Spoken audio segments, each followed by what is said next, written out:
Welcome guys, आप सबका बहुत बहुत स्वागत है। मैं हूं आपका दोस्त अनुराग और आज हम लोग बात करने वाले हैं एक ऐसे वर्कआउट की, एक ऐसी एक्सरसाइज की जो कि बहुत पॉपुलर है। इसका नाम है हेड स्टैंड या इसको शीर्षासन, आपको कुछ भी बोल सकते हैं। तो आज हम बात करने वाले हैं कि शीर्षासन आपको क्यों करना चाहिए, शीर्षासन आप में से किसको नहीं करना चाहिए और जो करना चाहते हैं वो कैसे करें। तो एक स्टेप बाय स्टेप ट्यूटोरियल में दिखाऊंगा। Simple easy to follow steps हैं, आप फॉलो कीजिए और आप पूरा शीर्षासन आराम से कर सकते हैं। So let's do this.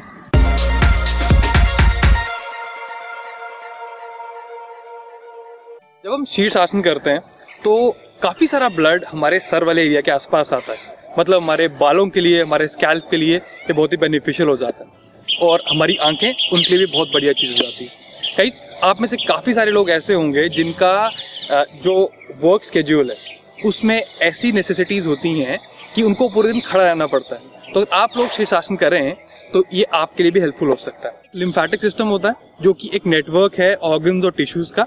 इस सिस्टम का काम ये होता है कि ये आपके बॉडी के सारे टॉक्सिन्स बाहर निकाले। उसके लिए भी शीर्षासन बहुत ही कमाल की चीज है। लेकिन गाइस, सबको शीर्षासन नहीं करना चाहिए। अगर आपको हाई ब्लड प्रेशर की प्रॉब्लम है, कोई सेरिब्रल इश्यूज हैं, आप प्रेग्नेंट हैं तो, या फिर आपको लोअर बैक इश्यूज हैं, तो मेरे ख्याल से आपको शीर्षासन अवॉइड करना चाहिए। बाकी लिस्ट ऑफ डिजीज है जिनको नहीं करना चाहिए, उनके डिस्क्रिप्शन मैं डिस्क्रिप्शन बॉक्स में नीचे डाल दूंगा, आप प्लीज चेक कीजिए। तो अब आप में से जो लोग अब करना चाहते हैं, अब मैं ये डिस्क्राइब करूंगा, ये बताऊंगा आपको कि आप स्टेप बाय स्टेप इस चीज को कैसे कर सकें। गाइस, जो मेजर मसल ग्रुप्स हैं जो यूज होंगे हेड स्टैंड करने में, वो आपके हैं शोल्डर्स, आपके ट्रैप्स, आपकी नेक, आपकी कोर। तो कोई इंजरी ना हो इसके लिए हम इन सारे मसल ग्रुप्स को वार्म अप करना पहले पसंद करते हैं। अब सबसे पहला वार्म अप, इस प्लैंक पोजीशन पे 1 मिनट रहिए या 50 सेकंड्स रहिए, आपको जितना कंफर्टेबल लगे, क्योंकि प्लैंक आपकी कोर को अच्छी तरह वार्म अप कर देगा और आपके लोअर बैक को भी एक तरह वार्म अप करेगा। आपके शोल्डर्स भी वार्म अप हो जाएंगे, तो इन ऑल वार्म अप अच्छा हो जाएगा इससे। तो कैसे किया जाए, ऐसे करें।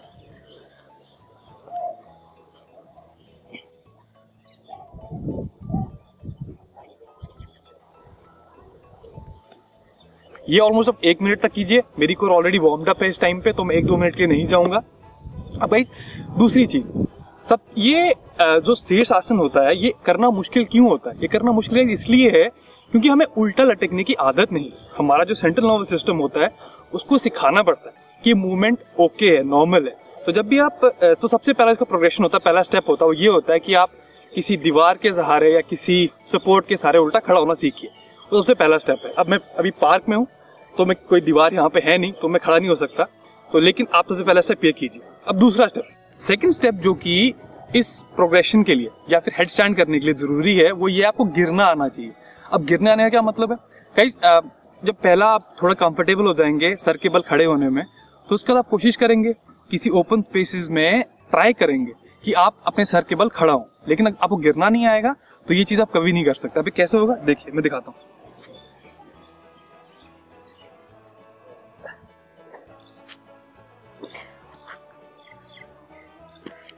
ये गिरने की टेक्निक है। एक बार फिर दिखाता हूं।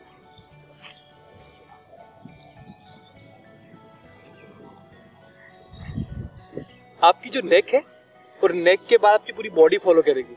जब ऐसे होगा तो आपको लगेगी बिल्कुल नहीं और आप अपने प्रोग्रेशन में और अच्छे हो सकेंगे। एक बार ये चीज होगी गाइस, उसके बाद आता है फाइनल स्टेप। ये कुछ टाइम की मेहनत लगेगी इसको करने में, जिसमें आप सीखेंगे गिरना कैसे अच्छे से गिर सकते हो।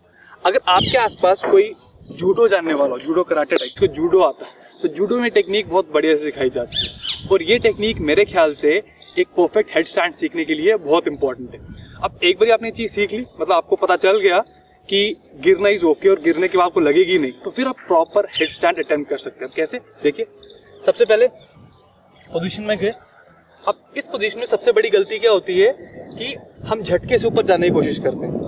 झटका हल्का सा देना चाहिए गाइस, बिल्कुल बहुत झटके वाली चीज मत लीजिए, उससे आपके लोअर बैक में इश्यू आ सकता है। तो कैसे करें?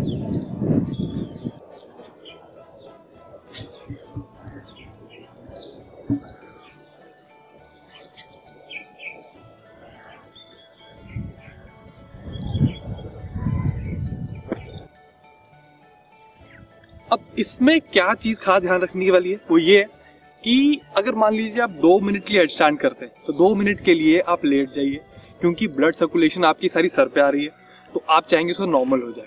और एक और चीज, एक बहुत बड़ी गलती होती है हेडस्टैंड करते वक्त ये होती है कि सारा वेट हम अपनी नेक पे डालते हैं, जो कि आपकी नेक को इंजरी प्रोन बना सकती है। तो आपको खास ध्यान रखना है कि आप जो अपने हाथ से अपने शोल्डर से एक स्ट्रक्चर बनाते हैं उसके ऊपर पूरी बॉडी आपका लोड डालें और आपके नेक के ऊपर ऑलमोस्ट मिनिमल या जीरो लोड आए।